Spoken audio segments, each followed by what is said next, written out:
Premiership Power Rankings for round 14, folks. I just had a look at these power rankings, haven't worked them out, and I had to check that I didn't have things wrong because they're all over the shop.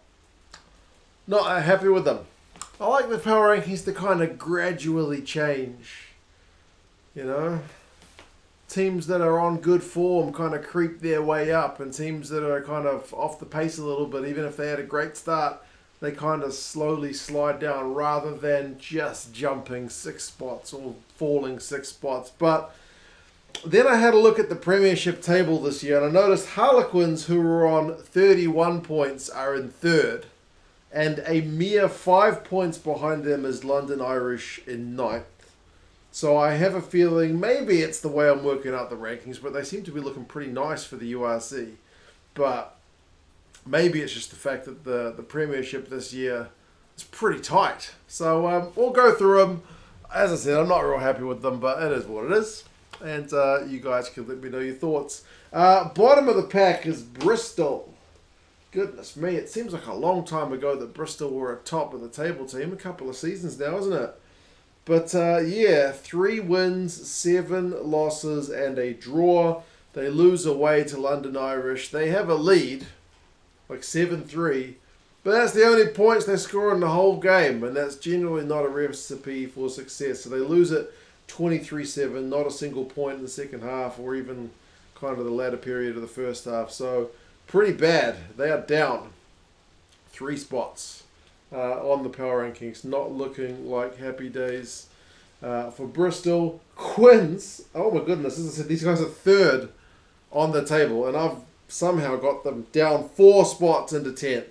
Seems a bit much, but oh well. That's the way it spat them out. I think it's just 3 losses in a row. So if you want to be really harsh, it's basically just their current form is not great.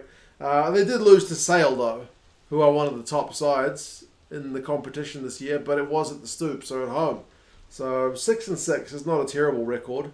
They scored a nice try through Joe Marchant, but yeah, it took them a while to get going in that game, didn't it? So yeah, Harlequins down a massive 4 spots, and then champions Leicester also down. They've had a couple of hidings in a row now. What's going on?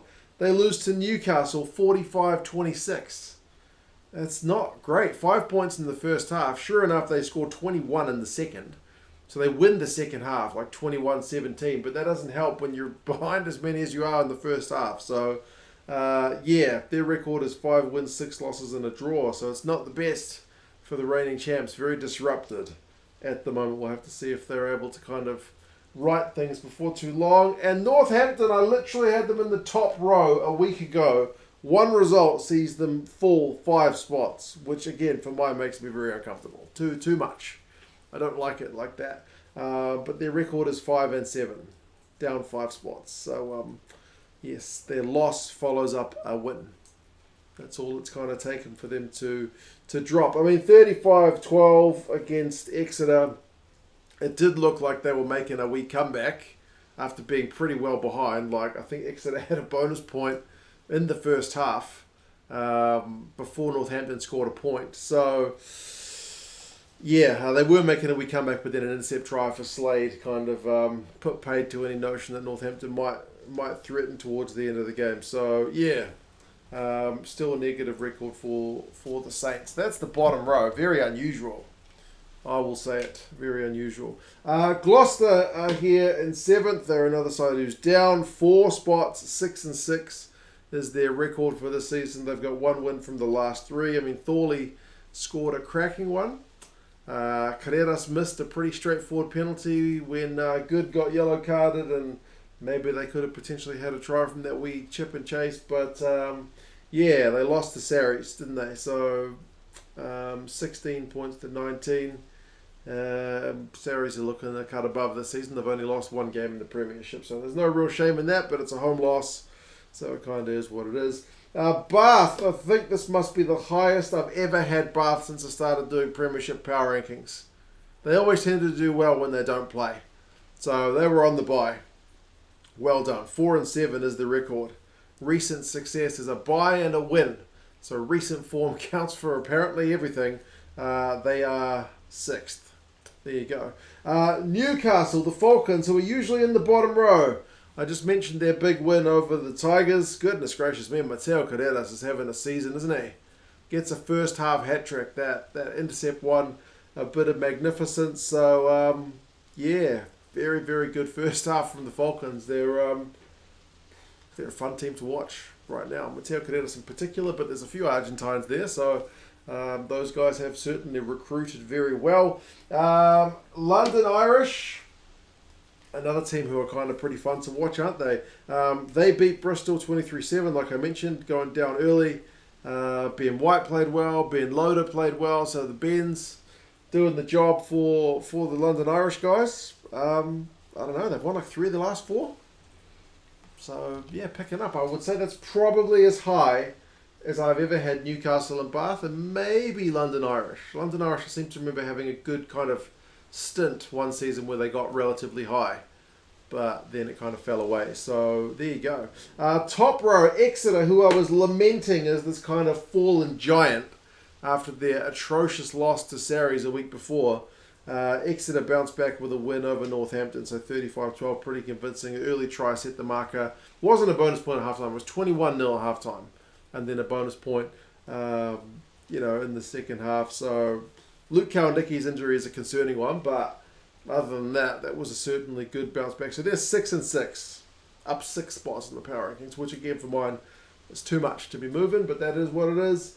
The top 2 are unchanged. Sale, they beat Harlequins away 24-16, pretty wet conditions, but they scored some nice tries out wide. They scored 1 or 2 maul tries, so looking like a pretty useful side. 9-3, so genuinely a great record, almost as good as Sharsies' one of 11-1, but still a couple of games shy of where Saracens are at. What can I say, man? 19-16, they win it at the death with a drop goal away to Gloucester. From a guy, Owen Farrell, who probably shouldn't have been on the pitch. He's been since cited for a kind of high tackle. Probably should have been a red, shouldn't it? So, that'll burn with Gloucester fans, but it was a hell of a kick. Long distance, droppy under pressure, so especially because he'd been not kicking that well from the tee from what I saw of that game. So, there you go. Power rankings all over the shop. Not happy with them at all. Chuck a dislike on the video. No, don't do that. But yeah, I'm not happy with them. But like I said, if it's a competitive league where you've literally got teams who are 6-6, 4-8, 5-7, 4-7, 5-6, 5-7, like these are pretty even records from the majority of the team. Only Bristol's on 3 losses, so all the other teams are between 4 and 6 wins. Sorry, when I said 3 losses, I meant 3 wins for Bristol. Yeah, Bristol's on 3 wins. Everyone else has got at least 4 wins, and at most 6, apart from the top 2. So it's a game or 2 in it for most of these teams. So maybe that's just where we're at. But anyway, you guys let us know your thoughts. And yes, as always, I'll talk to you guys again soon. See you later.